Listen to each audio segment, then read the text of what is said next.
Greetings and thank you for joining me at FutureMoneyTrends.com. I'm here with Marin Katusa of Casey Research. He's the most disciplined stock picker according to Doug Casey. So I'm happy to have him here. He annually has some stock suggestions for people. So let's just kick it off there, Marin. How's it going? Excellent. Yourself? Great. What are the stock suggestions, or are you comfortable talking about the stock suggestions? I know it's a paid conference, so I don't want to mess with Casey.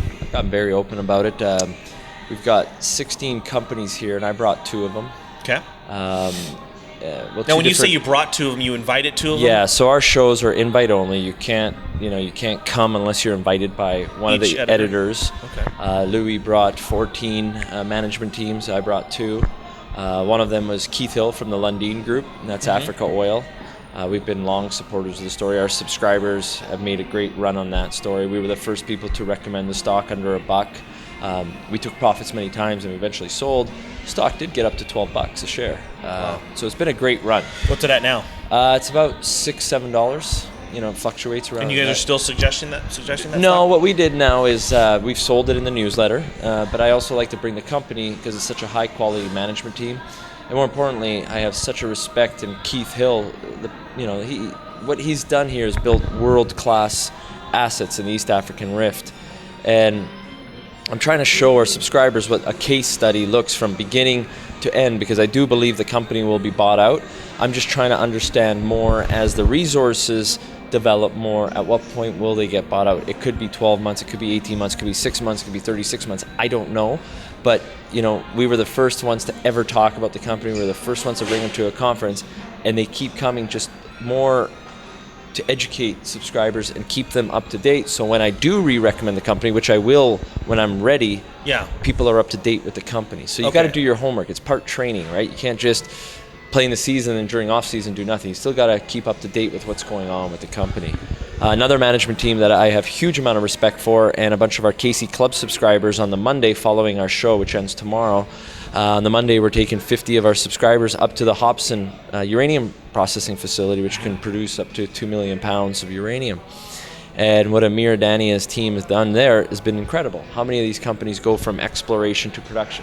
Less than 1 in 3,000. Yeah. So you bring these companies out there so they can see what's going on. And this company, when we first recommended in our newsletter, was a buy under 25 cents. And yes, I took profits along the way to get a Casey free ride, but it's in our 10-bagger club. It went to $7. Imagine buying a stock for less than 25 cents and it went to $7. Yeah, life-changing returns for some people. It is. You put 10, 5,000, 10,000, that's a big return. It is. In less than 30 months. And just recently, we re-recommended the stock under $1.05. You're well aware of that. It had a great run $1. And now we're putting another buy on it because I truly believe in the company. What UEC is about $1.30 right now? Yeah, it's about $1.30, $1.40, fluctuating around. So that mine tour is going to be a pretty big deal. First of all, have you been to this Yes, process? I've been a few times to the process. Is this the first time Casey Research has done something like this, where they've taken people to a project? So look, I love what I do. I got a lot of friends in the business, and a few years ago I had the idea of, hey, Vancouver's the hub of all the junior resources. We had a conference there, and Olivier, who runs Casey Research, is absolutely incredible guy, great president to run a company. I said, look, Copper Mountain, which is Canada's 3rd largest producing mine, which I'm a board member of, the management team have done an amazing job. So I look at someone like Jim O'Rourke and Rod Shire. These are world-class guys. And I said, look, we got so many Casey subscribers coming to this conference. Why don't we get, the day before the conference to bring up on a bus all of our Casey Club subscribers and show them what I see all the time and what Louis sees. And they loved it. And then that feedback got me to go, okay, well, here's another gold mine. So I took 50 people to a gold mine. And so they could see what's going on. So once a year we have a conference somewhere in the US. Once we've had it in Canada. And what I do is wherever it is, I go, okay, well, a buddy of mine, or I know a management team have a mine here or somewhere close within a day trip. And because we're having this conference in San Antonio by fluke, Hobson's only 90 minutes away, so we leave at 8:45. We're going to have 50 people go through a processing facility, understand the process of why I like Weiser, which is a warm ISR production. It's the lowest cost production in the U.S. And then they're back in the same day, and it's a great experience for subscribers. Yeah, a lot of people I don't think understand. If you wouldn't mind just teaching us on how this process works, because it seems like it's a hose almost, to where you can just turn it off and then turn it back on. Yeah. Whereas most people think of mining as open pit, or them in Moving the rock. inside of a ground. Yeah. So let's start. There's two ways to mine uranium. There's the conventional way, which is moving rock, crushing rock, and then concentrating the uranium out of the rock. Yeah. That's expensive. That doesn't work under $60 anywhere in the US. Then there's ISR, which was, a North American technology. Started in the 60s, it really got refined. And Wyoming's a great place for ISR, except it's very cold. And when you move water, ISR is basically you inject soda water, you go through the rock, you pregnate the solution, you run it back to your processing plant. It's essential as a water bottling facility, except on a much grander scale. You're just processing water. That's it. And why I like Wiser warm ISR, it's shallower because of the geology in Texas, so you don't have to drill as deep. And you don't have to have header houses or insulation in your pipes, because when you move water, cold weather, freezing weather, minus 10 degrees Celsius, is not good for moving water because water freezes. In Texas, you don't even need the header houses insulated. You don't need foundations. You don't need to do underground piping. You lay it all on the ground. Yeah. And there's a cost advantage to that. What was your talk on today? I had a few talks today. Really, it was about energy. That's what I focused on. My book, The Colder War, which is expected to crack the New York Times best-selling list by the pre-sales. Oh, congratulations. Thanks. And that goes on sale on November 10th. And it's really talking about the paradigm shift in energy. Look what's going on with Russia. I've been talking about this for years. Now it's on the front page of the newspaper. Yeah. But what's next? Well, Russia's working with China and India and Brazil and South Africa. There's a new BRICS bank which is going to compete with the IMF. Is the petrodollar at risk? Yes, it is. What's going to happen? Well, Obama is very rattled and confused. He's going to be proven to be the Wizard of Oz. He's a confused man. And Putin has just exposed him as a confused Wizard of Oz. He's just the voice behind. He's got no agenda. So unfortunately, the Americans have a very failed foreign policy, and it's been exposed. With today's technology and today's communications, it's not like it was 60, 70 years ago. And the actions of Putin are completely, Putin's playing chess on a chessboard while Obama thinks he's playing checkers. Yeah. Do you think that ultimately Russia, China, or what could even replace the dollar? That's what I'm thinking. Like, the dollar is such an important aspect of the global economy. 33% of nations are using it, pegged to it, or have some type of major link to it for their economy. What could even replace it? And how? I mean, is this a decade you're talking about, or 30 years from now? The process is already happening, Dan. If you look at China and Iran, they're not using US dollars anymore. Iran's looking at selling oil in terms of gold. Russia and the yuan, they're doing a $400 billion deal. I can assure you it's not in US dollars. That's the biggest energy deal ever. So you got to look at what's going on, and it's happening in front of us. It's going to be slow. But for the Americans, the petrodollar is basically the sustaining way of life of the American dream. And if the petrodollar goes, so does the American dream. What about all the fracking that's going on? Couldn't that be a game changer that puts the U.S. back on top with exporting oil?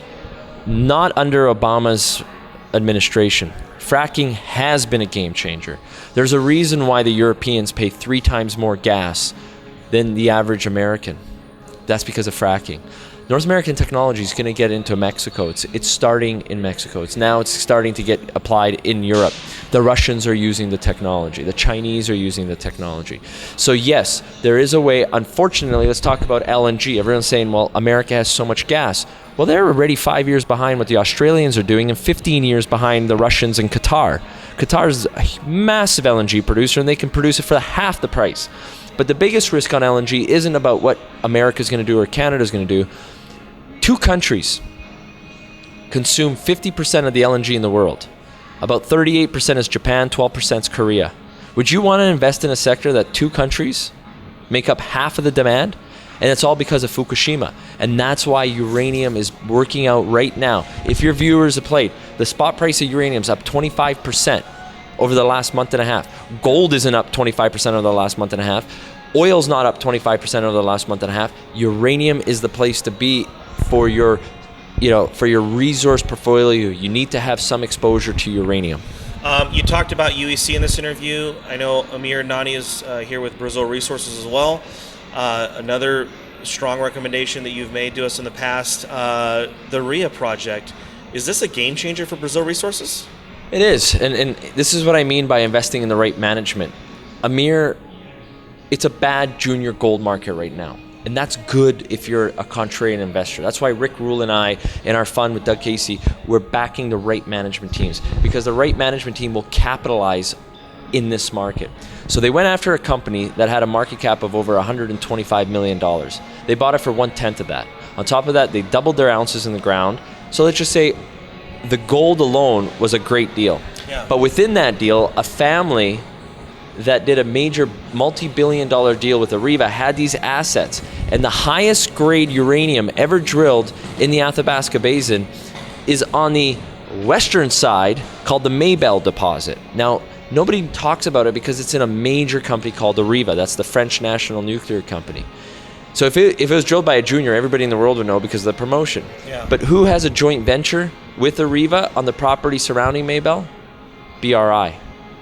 That project alone is going to be a game changer, because the grades that are associated with on Maybelle, we're talking over 50% was on that project. Yeah. So, it's still early days in its exploration. They came out with a 43-101 report, but who better to have an asset like that and a joint venture with Areva than the same guy who built a uranium mine in the US? Yeah. Do you think Amir is better off further developing and exploring his gold properties, or do you think he should actually focus on the property up there in Canada? Well, the advantage of having exploration projects in Canada is you can raise money at a significant premium because of a tax advantage called flow-through dollars. So I believe what Amir is going to do is have a two-pronged approach. And Amir is a very good businessman. And now that he has a joint venture with Areva, he has a 43-101. I'll tell you, one of the guys, I won't say his name, but he's a very well-known individual. And Rick Rule and I, we were all at a public forum in Vancouver. He sold his company to Rio Tinto, so you can kind of figure out who this is. Yeah. And he said this is one of the best projects in the world that nobody knows. That's the RE project. And he said no junior is going to be able to get it from Amir.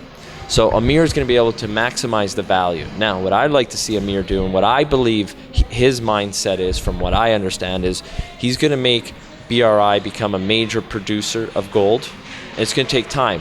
He started with nothing, and now he's got 4 million ounces. He's already done more than any other junior during this time frame. Now, the RE project, he's going to attract a lot of attention for it. So will he spin it out, or will he add more value? I don't know. But you know that Amir is going to move it forward. And as our fund is the largest reporting shareholder of the company, that's what we want. We've added to our position over the years because you back the right management team. And whether the spot price, yes, uranium's in a big upswing right now, that's irrelevant to me, because I'm looking for like a 5-10 year progression with Amir. I always talk about building a franchise. Take it back to a sports team. If you've got Michael Jordan in his second year in the Chicago Bulls, why would you sell him? You can build a franchise, build multiple championships. That's what Rick and I are planning to do with Amir Adani. Yeah. Marin, uranium in general, how do you profit from it? Well, I mean, because you can't buy the spot price. I assume you can't. An individual investor, like, if you want to buy gold, you could buy GLD. Like, what's the best way to profit from uranium? Well, actually, as an individual, you can buy physical uranium. There's a few different ways to do this. You can invest in UPC, that's Uranium Participation Corp, and all they have is uranium, U3O8, and UF6. That's it. Okay. That's one way to approach it. We've done that in our newsletter. We made over 30%, and we sold it because it trades at a NAV. If it's a discount to NAV, we buy it. And then it moves up because people figure out, oh my God, Uranium Participation Corp is trading at a discount. Then when it moves to NAV, that's fair value, you sell it. It's a very simple trade. Then what I would look at is, I don't like juniors that are hedged for production. Why would you deplete your reserves, your finite reserves, in a bad uranium priced market? That's why I'm so bullish on UEC, and it's been a great performer for our subscribers. So that's why I invite him here, because everybody's made money on UEC, and we're taking them to a site. so people Yeah. can see with themselves what's going on. They're unhedged. They have zero hedged. That's what I'm very bullish on because it's a bad price. Why would you hedge here? Let uranium run, and they're going to have and they're permitted for up to 2 million pounds of uranium in that processing facility. So if uranium got to, let's say, $60 in the next 8 months or 12 months or 18 months, he can ramp up production. He doesn't have to wait for permitting or building his mine or raising the money. It's done. He just needs the higher prices. In closing, a lot of the attraction of KC Research is the gold and silver bugs and precious metals investors. It's been a rough market out there. A lot of people thought, with the juniors bottoming essentially, not making newer lows in over a year, gold not making any new lows, and now here's silver on Friday did make a new low. I just want to know, what's your overall assessment of the precious metals right now as far as gold, silver specifically? Look, the junior resources are a derivative of the actual commodity of gold and silver. Most of these companies don't actually own any gold or silver. Their value is derived from the value of gold and silver. That's why they're called derivatives. Now, I'm really pushing the limits of why it's called a derivative, but you have to be very careful when you invest in these juniors. This type of market, and I've said this for over a year and a half, is my kind of market because if you invest in the right management teams, they will take advantage of this market. You don't want to invest in a company that's going to consolidate the sector at $1,800 gold because everything's expensive. You want to consolidate when there's blood on the streets. Yeah. That's where you make money. So be very careful. Now, if your company needs $1,500 gold, don't own it. It's that simple because there's no value there. The value in the junior resources are in the management teams. And the right management teams will find the right rocks in the right jurisdictions. The wrong management teams are going to lose your money. Marin, thank you so much for your time. I appreciate it. Look forward to are you on a panel tonight or it's tomorrow? Tomorrow again. Tomorrow, and that's when you do your big picks for the next year. Correct. How were your picks last year from this year? Actually, we're doing very well. And now, in all fairness, we're in the energy sector, and it's been a great run in the energy side. So we've had a fantastic run, and it's been a great market for energy. And just so people know, $90 oil is a great price for oil. Yeah. If you're in the right management teams, you can make a lot of money at $4 gas and $90 oil. All right, Marin, thanks so much. Thank you very much.